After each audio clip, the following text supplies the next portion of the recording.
خبر دیں گے آپ کو فیصل آباد کی انسدادی دہشت گردی عدالت نے 9 مئی کے مقدمات کا فیصلہ سنا دیا ہے۔ عدالت نے 108 ملزمان کو سزائیں سنا دیں۔ عمر ایوب، شبلی فراز، زرتاج گل سمیت مرکزی قیادت کو 10 سال قید کی سزا سنا دی گئی ہے، جبکہ رکن پنجاب اسمبلی جنید افضل ساہی کو 3 سال قید کی سزا سنا دی گئی ہے۔ عدالت نے فواد چودھری، زین قریشی اور خیال کاسترو کو مقدمات سے بری کر دیا ہے۔ اہم خبر آپ کو دے رہے ہیں فیصل آباد سے۔ فیصل آباد کی انسدادی دہشت گردی عدالت نے 9 مئی کے مقدمات کا فیصلہ سنا دیا ہے۔ عدالت نے 108 ملزمان کو سزائیں سنا دی ہیں۔ عمر ایوب، شبلی فراز، زرتاج گل سمیت مرکزی قیادت کو 10 سال قید کی سزا سنا دی گئی ہے، جبکہ رکن پنجاب اسمبلی جنید افضل ساہی کو 3 سال قید کی سزا سنا دی گئی ہے۔ عدالت نے فواد چودھری، زین قریشی اور خیال کاسترو کو مقدمات سے بری کر دیا ہے۔ اہم خبر ہے فیصل آباد کی انسدادی دہشت گردی عدالت نے 9 مئی کے مقدمات کا فیصلہ جاری کر دیا ہے، سنا دیا گیا ہے فیصلہ۔ عدالت نے 108 ملزمان کو سزائیں سنا دی ہیں۔ عمر ایوب، شبلی فراز، زرتاج گل سمیت مرکزی قیادت کو 10 سال قید کی سزا سنا دی گئی ہے، جبکہ رکن پنجاب اسمبلی جنید افضل ساہی کو 3 سال قید کی سزا سنائی گئی ہے۔ عدالت نے فواد چودھری، زین قریشی اور خیال کاسترو کو مقدمات سے بری کر دیا ہے۔ اہم خبر آپ کو دے رہے ہیں عمر ایوب، شبلی فراز، زرتاج گل سمیت مرکزی قیادت کو 10 سال قید کی سزا سنا دی گئی ہے۔ رکن پنجاب اسمبلی جنید افضل ساہی کو 3 سال قید کی سزا سنا دی گئی ہے۔ فیصل آباد کی انسدادی دہشت گردی عدالت نے 9 مئی کے مقدمات کا فیصلہ سنا دیا ہے۔ عدالت نے 108 ملزمان کو سزائیں سنائی ہیں۔ عمر ایوب، شبلی فراز، زرتاج گل سمیت مرکزی قیادت کو 10 سال قید سزا کی سزا سنا دی گئی ہے، جبکہ رکن پنجاب اسمبلی جنید افضل ساہی کو 3 سال قید کی سزا سنائی گئی ہے۔ عدالت نے فواد چودھری، زین قریشی اور خیال کاسترو کو مقدمات سے بری کر دیا ہے۔ فواد چودھری، زین قریشی اور خیال کاسترو مقدمات سے بری ہو چکے ہیں۔ فیصل آباد کی انسدادی دہشت گردی عدالت نے 9 مئی کے مقدمات کا فیصلہ سنا دیا ہے۔ عدالت نے 108 ملزمان کو سزائیں سنا دی ہیں۔ عمر ایوب، شبلی فراز، زرتاج گل سمیت مرکزی قیادت کو 10 سال قید کی سزا سنا دی گئی ہے، جبکہ رکن پنجاب اسمبلی جنید افضل ساہی کو 3 سال قید کی سزا دی گئی ہے۔ عدالت نے فواد چودھری، زین قریشی اور خیال کاسترو کو مقدمات سے بری کر دیا ہے۔ اہم خبر آپ کو دے رہے ہیں ATC فیصل آباد نے 9 مئی کے مقدمے کا فیصلہ سنا دیا ہے۔ عدالت نے 108 ملزمان کو سزائیں سنا دی ہیں۔ عمر ایوب، شبلی فراز، زرتاج گل سمیت مرکزی قیادت کو 10 سال قید کی سزا سنا دی گئی ہے۔ رکن پنجاب اسمبلی جنید افضل ساہی کو 3 سال قید کی سزا سنائی گئی ہے، جبکہ فواد چودھری، زین قریشی اور خیال کاسترو کو مقدمات سے بری کر دیا گیا ہے۔ اہم خبر دے رہے ہیں آپ کو فیصل آباد کی انسدادی دہشت گردی عدالت نے 9 مئی کے مقدمات کا فیصلہ سنا دیا ہے۔ عدالت نے 108 ملزمان کو سزائیں سنا دی ہیں۔ عمر ایوب، شبلی فراز، زرتاج گل سمیت مرکزی قیادت کو 10 سال قید کی سزا سنا دی گئی ہے، جبکہ رکن پنجاب اسمبلی جنید افضل ساہی کو 3 سال قید کی سزا سنائی گئی ہے۔ عدالت نے فواد چودھری، زین قریشی اور خیال کاسترو کو مقدمات سے بری کر دیا ہے۔ اہم خبر دے رہے ہیں اس وقت ATC فیصل آباد نے 9 مئی کے مقدمے کا فیصلہ سنا دیا ہے۔ عمر ایوب، شبلی فراز، زرتاج گل سمیت مرکزی قیادت کو 10 سال قید کی سزا دی گئی ہے۔ رکن پنجاب اسمبلی جنید افضل ساہی کو 3 سال قید کی سزا سنا دی گئی ہے، جبکہ فواد چودھری، زین قریشی اور خیال کاسترو مقدمات سے بری کیے جا چکے ہیں۔ فیصل آباد میں عدالت نے 108 ملزمان کو سزائیں سنائی ہیں۔ فیصل آباد کی انسدادی دہشت گردی عدالت نے 9 مئی کے مقدمات کا فیصلہ سنا دیا ہے۔ عدالت نے 108 ملزمان کو سزائیں سنائی ہیں۔ عمر ایوب، شبلی فراز، زرتاج گل سمیت مرکزی قیادت کو 10 سال قید کی سزا سنا دی گئی ہے، جبکہ رکن پنجاب اسمبلی جنید افضل ساہی کو 3 سال قید کی سزا سنا دی گئی ہے۔ عدالت نے فواد چودھری، زین قریشی اور خیال کاسترو کو مقدمات سے بری کر دیا ہے۔ ہمارے ساتھ اسلام آباد کے بیورو چیف ہمارے اس وقت موجود ہیں شرازی صاحب۔ فیصل آباد کی انسدادی دہشت گردی عدالت نے 9 مئی کے مقدمات کا فیصلہ سنا دیا ہے اور PTI کی قیادت کو 10 سال کی بالکل اگین بڑے جو مرکزی رہنما ہیں ان کو سزائیں ہوئی ہیں، اور اس سے پہلے بھی ہم نے دیکھا ہے کہ ATC کورٹ لاہور سے بھی اسی طرح کی سزائیں سنائی گئیں۔ تو ایکسپیکٹڈ تھا، کیونکہ آپ کو معلوم ہے کہ سپریم کورٹ نے ایک ڈیڈ لائن تو مقرر کی تھی، اور وہ ڈیڈ لائن اب اگست کے مہینے میں جو شروع ہونے جا رہا ہے اس میں ختم ہو رہی ہے۔ تو 4 ماہ کے عرصے میں ان عدالتوں نے یہ سزائیں اور یا یہ مقدمات کا فیصلہ کرنا تھا۔ تو اب دیکھیں ہم کہ اس میں فواد چودھری، زین قریشی صاحب تو بری ہو گئے ہیں، اور باقی بڑے بڑے زعما جو ہیں ان کو اس کیس میں گویا کہ 10 سال تک کی سزا سنائی گئی ہے. تو اب دیکھیں اس کے بعد یقینی طور پہ اگلا فورم تو ہائی کورٹ کا ہے، گویا کہ وہاں پہ اپیلیں کی جا سکتی ہیں. عمر ایوب صاحب ہوں، شبلی فراز صاحب ہوں، زرتاج گل صاحبہ ہوں، یقینی طور پہ یہ تو رکن پارلیمان بھی ہیں. اور اس سے پہلے بھی ہم نے دیکھا جتنی سزائیں ہوئی ہیں تو اس کے بعد الیکشن کمیشن نے فوری طور پہ ان لوگوں کو ری نوٹیفائی کیا ہے. تو اس سے پہلے بھی گویا کہ 3 لوگ جو ری نوٹیفائی ہو چکے ہیں، 3-4 لوگ گویا کہ پنجاب اسمبلی سے بھی، قومی اسمبلی سے بھی اور سینٹ سے بھی جاج چودھری صاحب کو ری نوٹیفائی کر دیا گیا ہے. تو اب ممکنہ طور پہ یہ لوگ جس میں عمر ایوب صاحب کے جو قائد حزب اختلاف ہیں اس وقت قومی اسمبلی میں، اور ہم نے اس سے پہلے دیکھا کہ پنجاب اسمبلی میں جو قائد حزب اختلاف تھے بچر صاحب، ان کو بھی ڈی نوٹیفائی کر دیا گیا، ان کی اسمبلی ختم کر دی گئی ہے.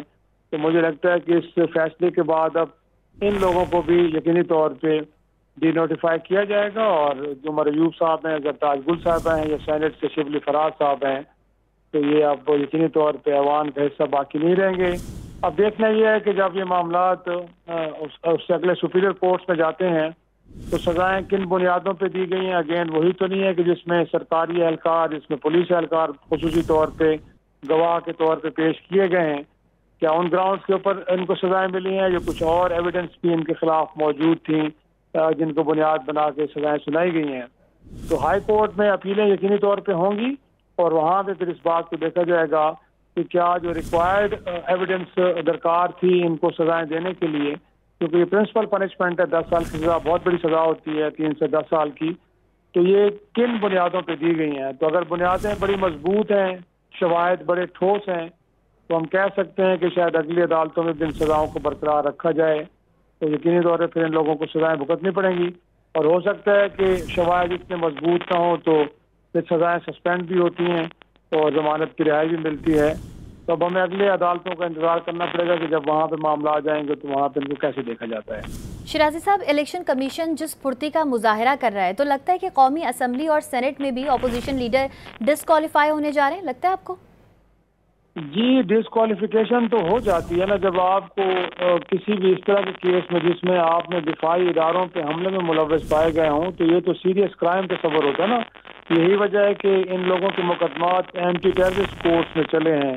جب انتظامی دہشت گردی کی عدالتوں میں چلے ہیں تو اس کا مطلب ہے سنگین دفعات کے تحت یہ مقدمات دائر کیے گئے تھے، اور جیسے ان کو سنایا گیا فیصلوں کو، اس سے تو یہ بات اسٹیبلش ہو گئی ہے کہ یہ سیریس کرائم میں ملوث پائے گئے ہیں. تو لامحالہ طور پہ الیکشن کمیشن آف پاکستان کے پاس جو، کیونکہ اس سے پہلے کئی معاملات ہیں تو ہم نے دیکھا ہے کہ عدالتی احکامات ہونے کے باوجود بھی الیکشن کمیشن آف پاکستان نے ان کے عمل درآمد نہیں کیا، بالخصوص الیکشن کا انعقاد ہو یا مخصوص نشستوں سے متعلق مقدمات کا فیصلہ ہو، ان پہ تو عمل درآمد نہیں ہوا، لیکن ان لوور کورٹ سے آنے والے فیصلوں پہ فوری طور پہ عمل درآمد ہو رہا ہے. اور جیسے میں نے آپ کو بتایا ہے کہ اس سے پہلے قومی اسمبلی کے ارکان، پنجاب اسمبلی کے ارکان اور سینٹ کے ارکان کہ جن کو پہلے مرحلے میں سزائیں ہوئی ہیں، ان تمام افراد کو ڈی نوٹیفائی کر دیا گیا ہے. ڈی نوٹیفیکیشن کا مطلب یہ ہے کہ وہ اب پارلیمان کا حصہ نہیں رہے اور وہ کنوکٹڈ پرسنز ہیں، وہ مجرم ہیں، لہذا اس بنیاد پر ان کو ڈسکوالیفائی کر دیا گیا ہے. تو جیسے میں نے کہا کہ ان لوگوں سے متعلق بھی یقینی طور پہ یہی کچھ اقدام الیکشن کمیشن آف پاکستان کی جانب سے دیا جائے گا کہ جن جن افراد کو ان عدالتوں سے سزائیں سنائی گئی ہیں، اب اگلے مرحلے میں انہی فیصلوں کی بنیاد پہ ان لوگوں کو ڈی نوٹیفائی کر دیا جائے گا اور بتایا جائے گا کہ یہ اب نو مور member of parliament, Shibli Faraz صاحب ہوں، زرتاج گل صاحبہ ہوں، عمر ایوب صاحب ہوں، جنید عبدالسائی صاحب ہوں، جتنے لوگ بھی ہیں اب یہ ڈی نوٹیفائی کر دیے جائیں گے. تو ان کو جب بطور پارلیمنٹ کے ممبر کی ایک امیونٹی حاصل ہوتی ہے، یا کم از کم جیل میں ہوتے ہوئے ان کے پروڈکشن آرڈر جاری کیے جائیں اور ان کو اجلاسوں میں لایا جائے، اب وہ اس سہولت سے بھی محروم ہو جائیں گے، کیونکہ جب وہ ڈی نوٹیفائی ہو جائیں گے تو وہ پھر استحقاق یہ والا بھی ختم ان کا ہو جائے گا کہ ان کو پروڈکشن آرڈر کے ذریعے جو ہے وہ اس میں ایوان میں لایا جائے، وہ سہولت بھی ان کے لیے ختم ہو جائے گی. جی اچھا شیرازی صاحب، سزائیں سنا دی گئی ہیں 10-10 سال کی، تو کیا وارنٹ گرفتاری بھی جاری کیے جا چکے ہیں؟ جی، اب اس کے بعد تو لامحالہ طور پہ جو ملزمان اپنے آپ کو سرنڈر کرتے ہیں، اگر عدالت میں موجود ہوتے ہیں اور وہیں پہ سرنڈر کر دیتے ہیں تو وہیں سے ہو جاتی ہے. اور اگر وہاں موجود نہ ہو تو پھر اگلے مرحلے میں یقینی طور پہ یہی ہوتا ہے کہ ان لوگوں کو گرفتار کر کے تو جیل لے جایا جاتا ہے. اس کے بعد دیکھا جاتا ہے کہ اگر اگلی عدالت نے ان کو ضمانت پہ رہا کر دیا ہے, سزا کو سسپینڈ کر دیا ہے, معطل کر دیا ہے, تو شاید اس کے بعد رہائی تو ہو. لیکن پہلے مرحلے میں تو یہی ہے کہ جب آپ کسی بھی عدالت سے مجرم ڈکلیئر ہو جاتے ہیں, آپ کو سزا سنا دی جاتی ہے, تو پھر اگلا مرحلہ یہی ہوتا ہے کہ ایسے لوگوں کو پھر اپنے آپ کو قانون کے حوالے کرنا پڑتا ہے یا پھر ان کو گرفتار کر کے تو جیل بھجوا دیا جاتا ہے. جی اچھا شرازی صاحب، 5 اگست کو بھی ایک بڑا احتجاج کرنے جا رہی تھی پی ٹی آئی. ان کا یہی کہنا تھا کہ بہت بڑا احتجاج ہم کرنے جا رہے ہیں. تو آپ سمجھتے ہیں اس فیصلے کے بعد اس پر بھی اثر انداز ہوگا؟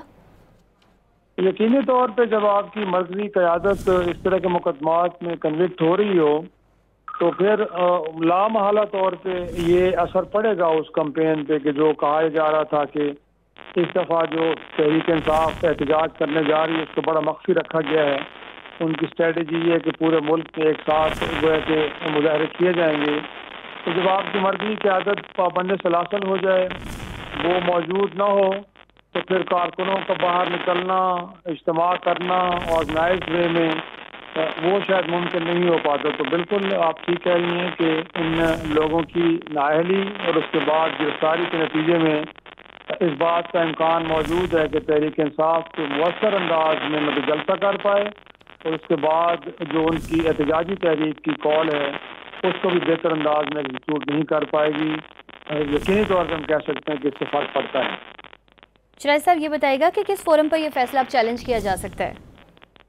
جی اس کے بعد تو یقینی طور پہ اب ہائی کورٹ کا فورم ہے, کیونکہ جب خصوصی عدالتوں سے سزائیں ہوتی ہیں تو اس کے خلاف اپیلیں جو ہیں وہ ہائی کورٹ سے ہوتی ہیں, اور یہ افراد یقینی طور پہ جو اس فیصلے سے مطمئن نہیں ہوں گے اور ان کو جو گراؤنڈ نظر آ رہی ہیں فیصلہ دینے کی وہ بھی شاید ان کو لگتا ہے کہ کافی نہیں ہے اتنی بڑی سزائیں دینے کے لیے, تو اب اپنی اپیل وہ ہائی کورٹ سے لے کے جائیں گے. متعلقہ ہائی کورٹ اگر پنجاب میں مقدمات ہیں تو لاہور ہائی کورٹ اس کے لیے اپلیٹ فورم ہوگا.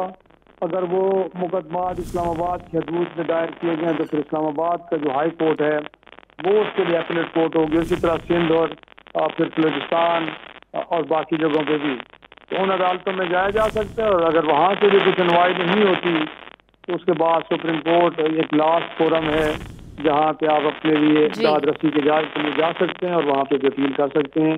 لیکن پہلے مرحلے میں ابھی تو ہم کہہ سکتے ہیں کہ متعلقہ ہائی کورٹ ہی وہ اپلیٹ فورم ہے جہاں پہ وہ اپنی درخواست دے سکتے ہیں ان سزاؤں کو معطل کرنے کے لیے, ختم کرنے کے لیے.